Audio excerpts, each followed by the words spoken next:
Belasan ribu nasabah pemegang polis asuransi Jiwasraya ketar-ketir mengikuti skema restrukturisasi. Dana mereka terancam dipotong 31% dan pengembaliannya dicicil dalam waktu 5 tahun ke depan. Saya mengharapkan uang kami itu dikembalikan. Pemasaran jernih dengan restrukturisasi adalah merugikan. Pemerintah pasti akan memberikan solusi. Manfaatnya kita bikin otoritas jasa keuangan ini apa akhirnya?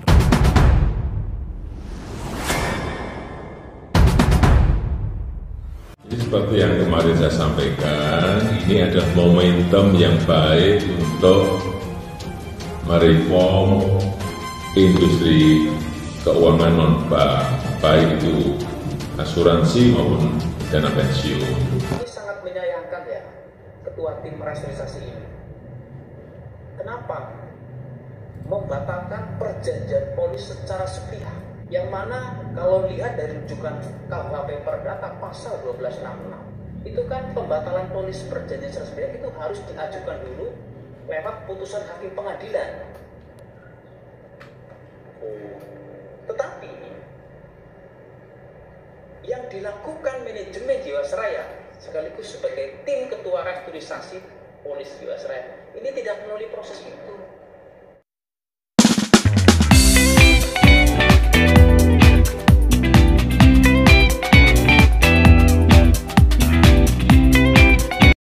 Perkenalkan, saya Cindy Indu Dewi.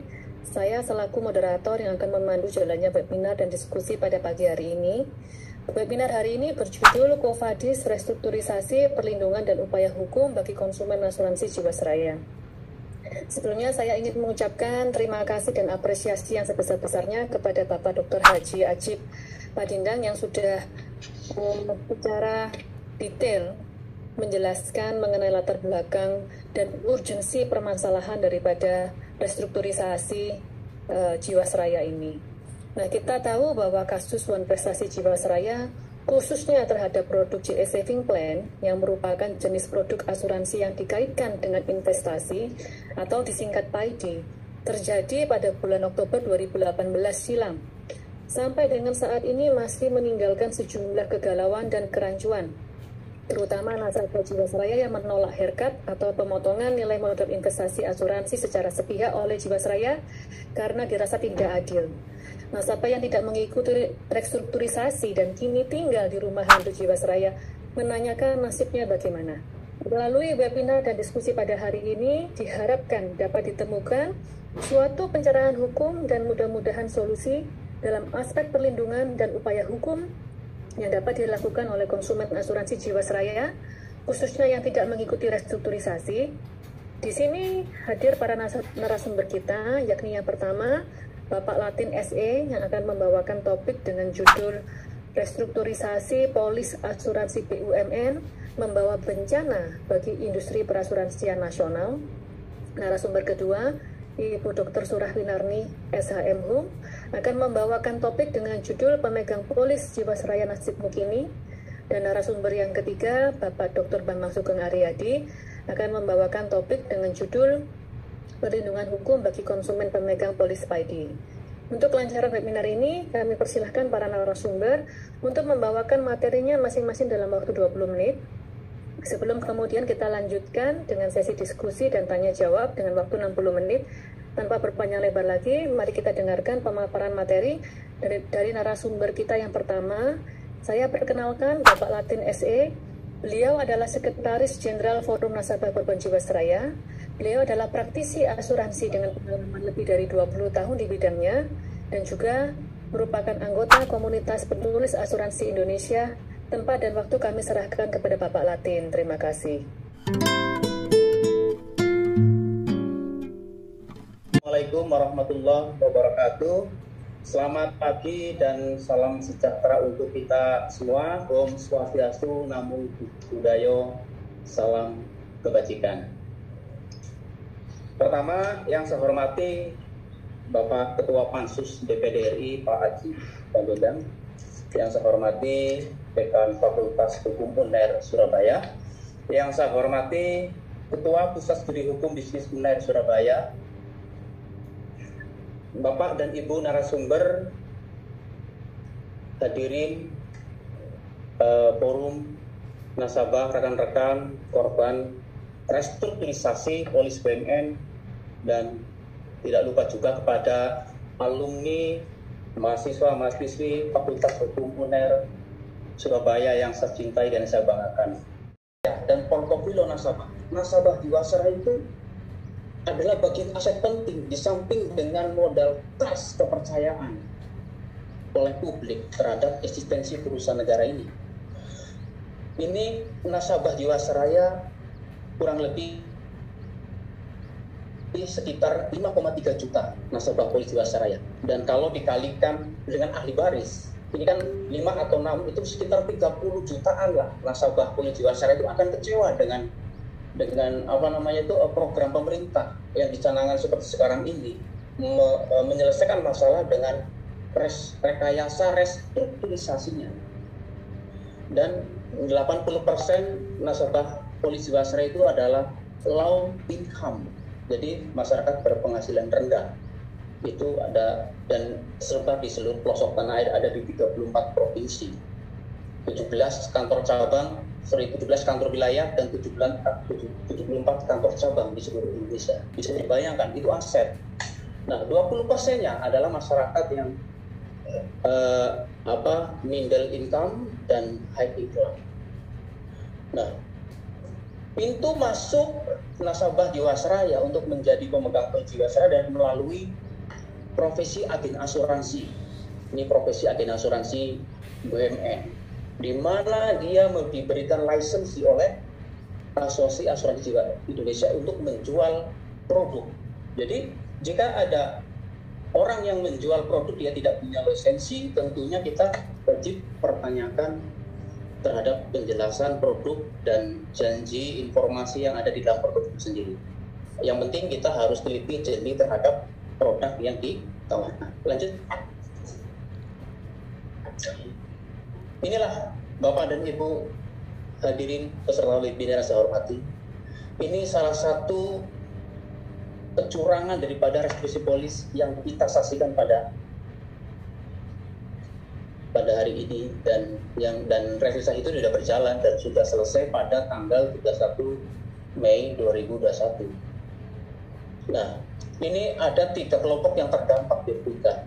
Berapa kerugiannya? Mereka rata-rata kita pukul itu 40% sesuai dengan surat pernyataan tidak keberatan OJK S449 tahun 2020. Dan kelompok pertama adalah nasabah bantuan iuran, itu sekitar ada 7 bank yang menjadi agen penjual, itu ada 17.459 pemegang polis yang terdampak dengan liabilitas Jiwasraya itu 16,8 triliun. Di sana lebih rinci, ada bukti potongannya, haircut-nya, cicilannya. Kemudian yang kedua, kelompok nasabah dana polis Haruan Bos Office System. Ini ada 74 kantor cabang dan 17 kantor wilayah. Ini nasabahnya sekitar 3,4 juta pemegang polis. Dan liabilitas Jiwasraya sekitar 10,2 triliun. Ini produk retail. Yang tadi saya katakan 80%-nya adalah low income. Kemudian yang ketiga, kelompok dana polis korporasi pertanggungan kumpulan.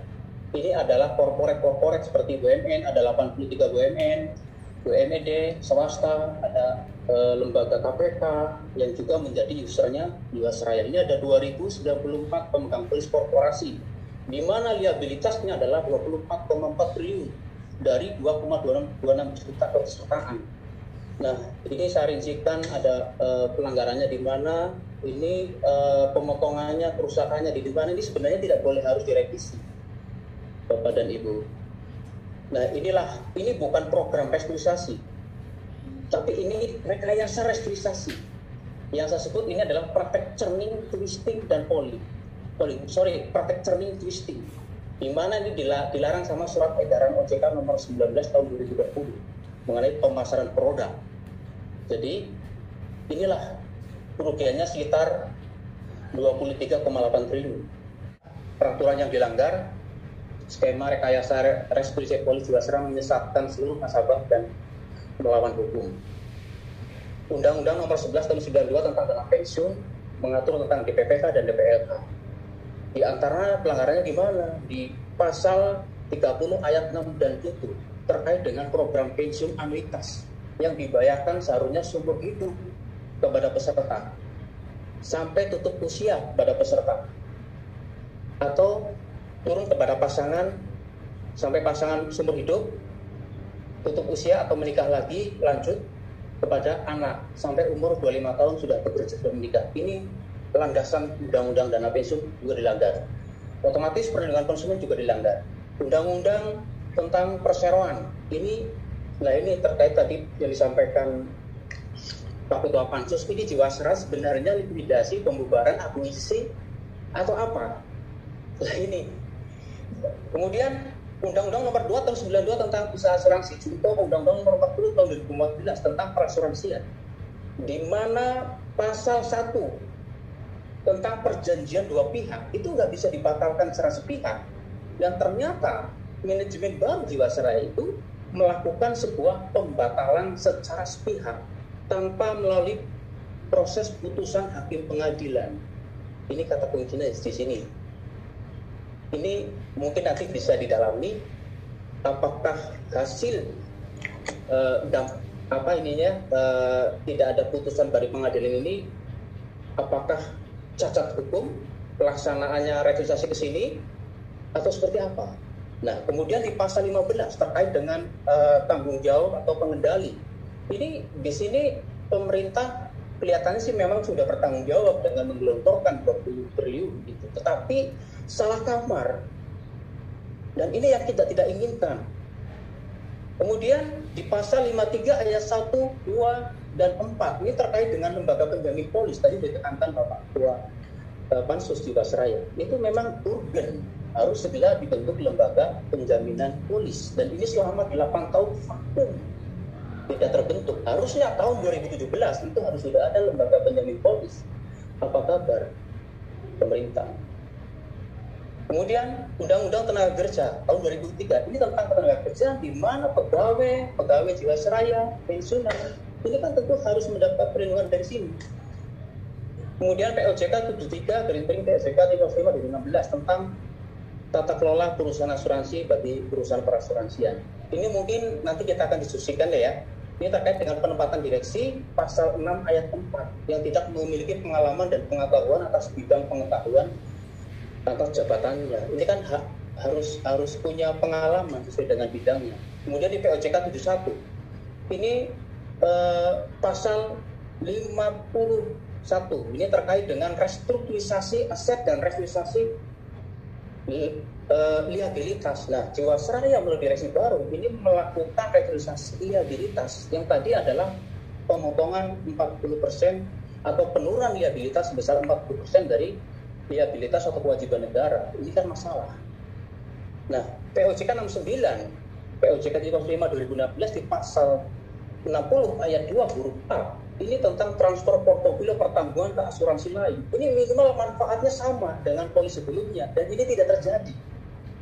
Ya, dibenerin dulu di perusahaan sebelumnya, rapi ganti polis ya, dipotong ya, ganti produk, lalu diboyong ke perusahaan yang baru. Inilah yang terjadi pada churning dan twisting.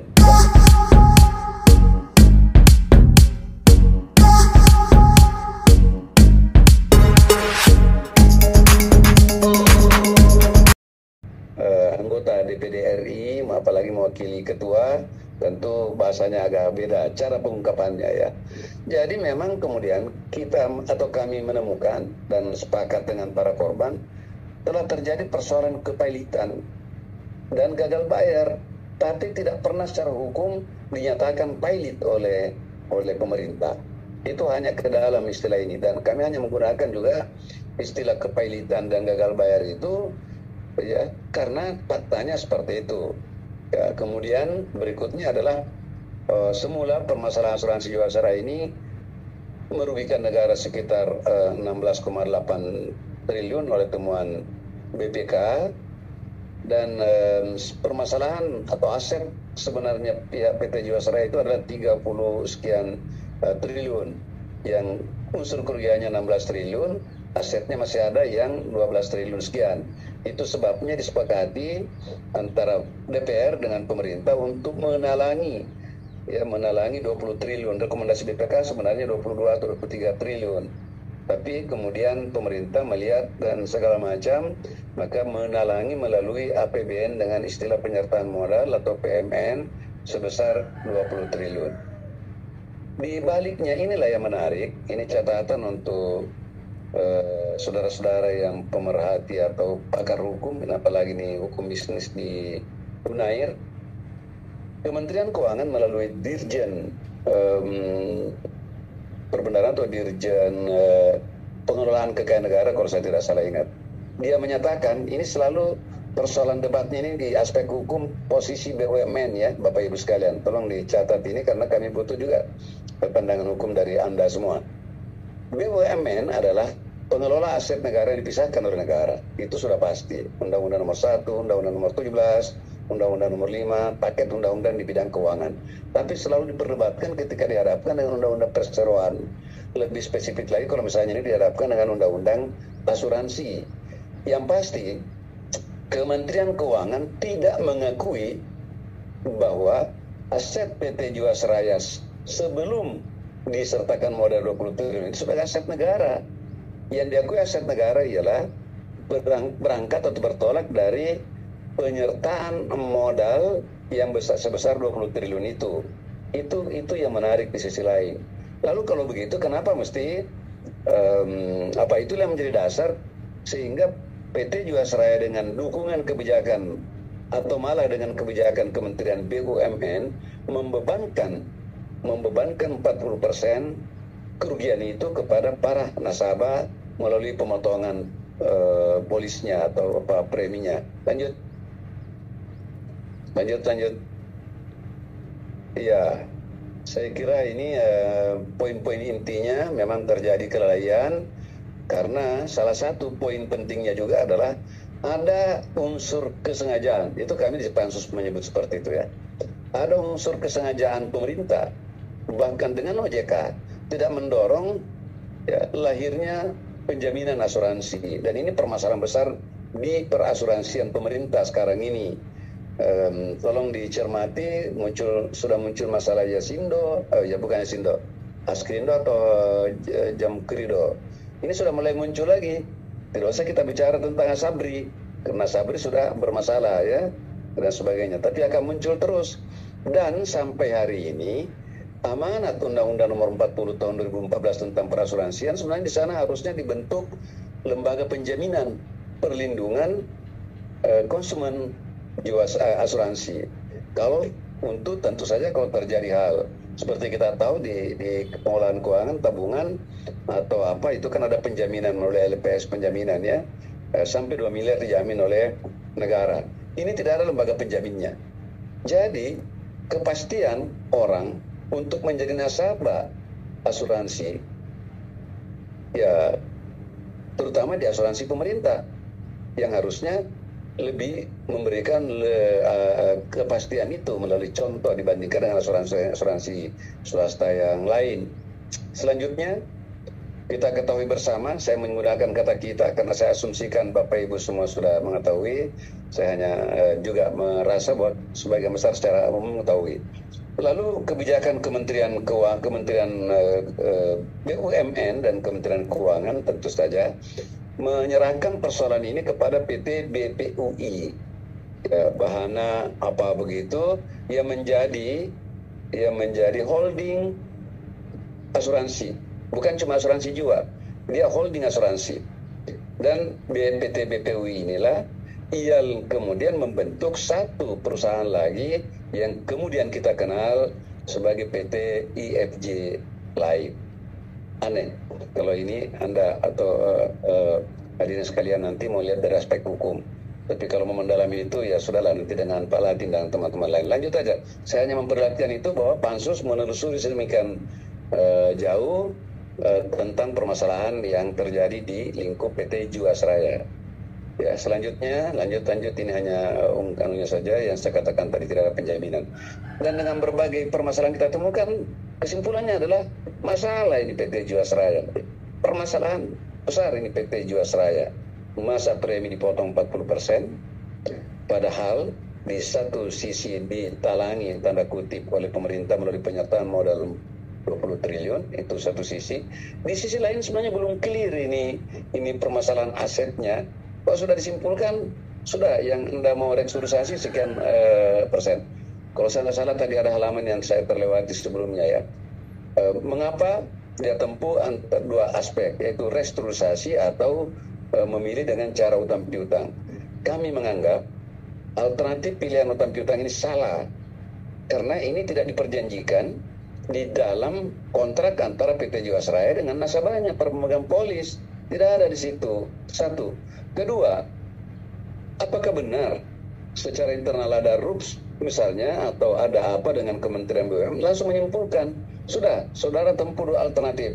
Restrukturisasi yang dilakukan dengan paksaan, ya Pak Latin ya, dan pemeriksa lain, kira-kira 90% tidak ikhlas ini para peserta.